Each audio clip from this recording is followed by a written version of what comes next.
Señal directa. Muy contentos en esta emisión para darle la bienvenida al doctor Alfredo Jalife, experto en geopolítica.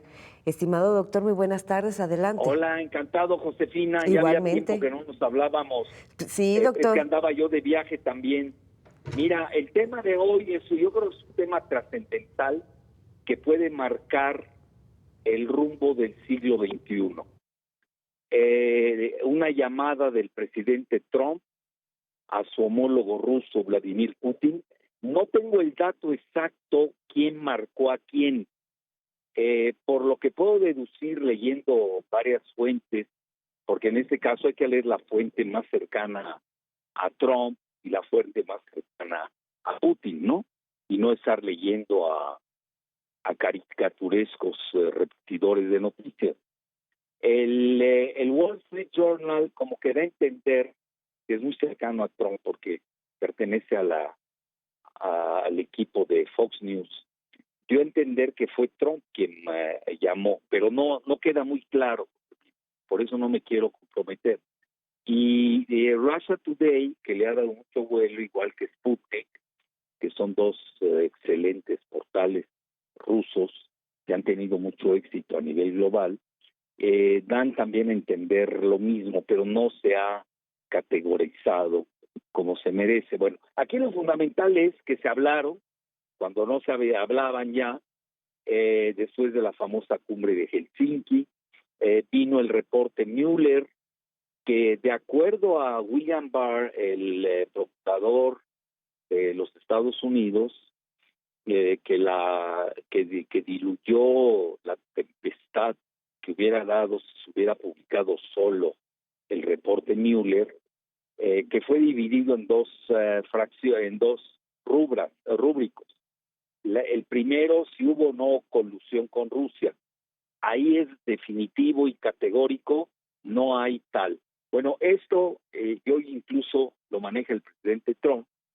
¿En qué puede beneficiar? Bueno, al no haber colusión con Rusia, está en miras la reelección o elección o derrota, como se venga, el primer martes de noviembre del año entrante, con las elecciones presidenciales en Estados Unidos, que ahora tiene, pues, yo diría, dos punteros del lado demócrata. Tiene a Joe Biden, el vicepresidente que fue con Obama, y Bernie Sanders, que se ha vuelto muy popular e icónico. Curiosamente, los tres, fíjate qué interesante, Josefina, tanto Trump como sus dos contrincantes principales son septuagenarios, tienen más de 70 años. Eso es muy importante en un país donde no son millennials como México. México ya es un país de millennials. En México la mitad del país tiene menos de 30 años. En Estados Unidos tiene una generación posterior. Si uno compara las curvas demográficas de ambos países, y le están llamando ahí la generación X, quizás hay algo de baby boomer, ¿no? Que son la generación que nace después de la Segunda Guerra Mundial.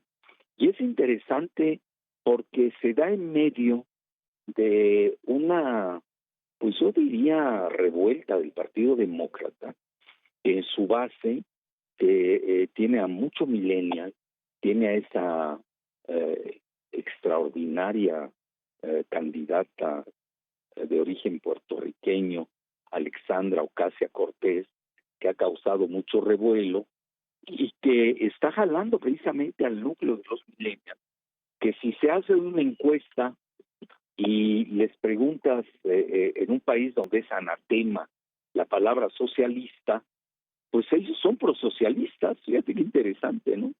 Entonces, mira, dicho esto, y no me quiero perder de la misiva, de la llamada telefónica de ambos mandatarios, las dos máximas superpotencias militares del planeta.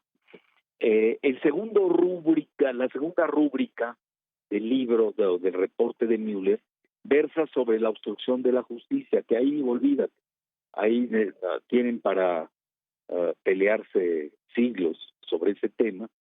Y muy hábil, hay que reconocer la habilidad de Trump, muy hábil Trump dijo, bueno, eso ya quedó atrás, lo de la colusión rusa, no hay problema, y ahora invito a, como que él estaba manejando la agenda o dando la directriz, pero dejando que también Putin y China la aceptaran. La primera, que es la más fundamental, es la de el desarme nuclear. Y fíjate que un servidor, quien obviamente para entender un poco a Trump, pues me he ido hasta su entrevista famosa que le había hecho a Playboy hace 28 años, cuando él era todavía casinero, inmobiliario, gerente inmobiliario, etcétera, pero más que nada del Partido Demócrata. Y sí notas en esa entrevista que él entiende perfecto los alcances de una guerra nuclear. Mira, eso es una extraordinaria noticia, siempre la he tenido presente, y lo estoy notando en la manera en que está abordando ese tema. Y ha invitado a Rusia, a China, a participar en un desarme nuclear sustancial. Fíjate que en una ocasión, y te lo digo con de rigor, esto no ha salido prácticamente en el mundo. Medio en una frase que dio hace como 2 meses, tu servidor la captó y de inmediato se hizo un artículo al respecto de cómo Trump estaba invitando a Rusia y a China a un nuevo pacto nuclear, a un desarme nuclear de las 3 principales potencias nucleares del planeta, en lo cual, pues naturalmente, yo que soy abolicionista nuclear, festejaba ampliamente, pero como que pasó desapercibido en los medios, incluso en los medios estadounidenses, porque se da en una frase suelta que había hecho el presidente Trump. Bueno, hoy es más claro, hoy esa llamada es verdaderamente pristina, y yo creo, ese es el punto hoy, es quizás vemos una gran noticia que marca el siglo XXI, que es el desarme nuclear de las 3 grandes superpotencias, lo cual dará pauta a un arreglo a escala global, en donde estaríamos entrando a un nuevo orden que también, y lo digo con humildad de rigor, de los pocos analistas que lo han manejado en Latinoamérica, a un nuevo orden tripolar, quizás dándole a cada país su esfera de influencia y entrando a una etapa de cooperación, porque en los 2 primeros años de Trump, que ha tenido estos juicios, estas indagaciones perturbadoras, pues realmente el mundo está en un caos global y con varios puntos candentes ahí reverberando. Además de la llamada donde se toca, obviamente yo me fui al tema trascendental, que es lo que marca al mundo, lo cual no significa que se desprecien otros temas tan importantes y que ellos dijeron que se manejaron. El otro fue la desnuclearización de Norcorea, en lo cual están de acuerdo los 3, nada más que habría que ver en qué términos se dan y sin chantajes de Estados Unidos, que quiere que se desarme Norcorea antes de levantar las sanciones y de proveer ayuda económica. Yo creo que ahí sí se puede dar un gran jalón. A Trump le habrá preocupado la visita que hizo el mandatario Kim Jong-un a Vladivostok, que es el puerto principal que tiene Rusia en el lejano oriente. Rusia tiene 18 kilómetros de frontera con Norcorea, estas pesaron mucho. Y el otro tema, la cuestión de Venezuela, en donde si tú lees las declaraciones de los halcones, como son Pompeo, John Bolton, Pompeo secretario de Estado, y John Bolton, su asesor de seguridad nacional, que realmente fracasaron.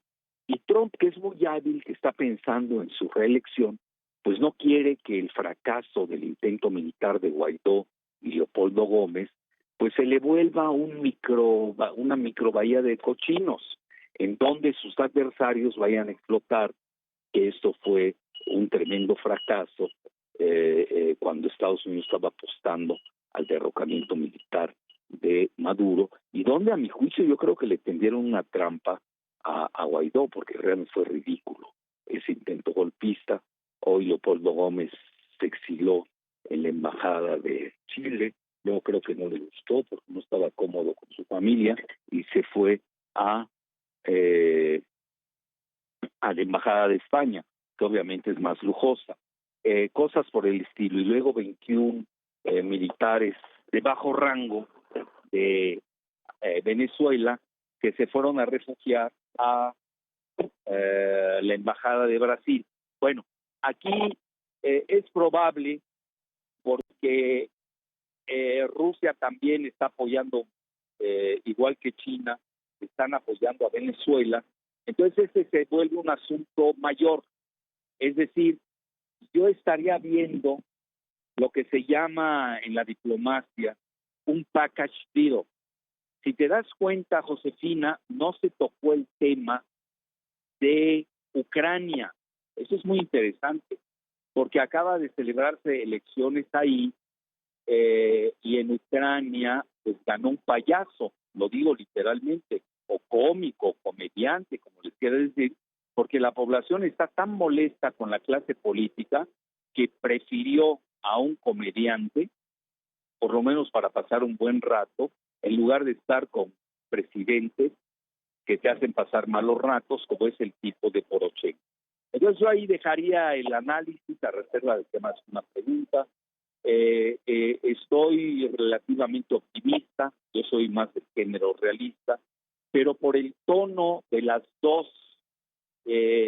dos portavoces, tanto de Estados Unidos como de Rusia, ambos dijeron que sí había sido productiva la charla, que duró hora y media, entre el presidente Trump y el presidente Putin.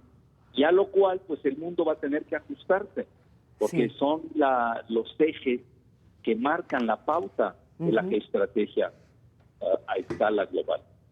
Así es. Sin lugar a dudas. Enorme gusto en saludarle, estimadísimo doctor, y ya no nos abandone tanto. Nos escuchamos en 15 ya días. lo prometo, encantado. En 15 días nos escuchamos. Un abrazo, Josefina. Un abrazo también para usted. Gracias, doctor. La trascendencia de esa llamada.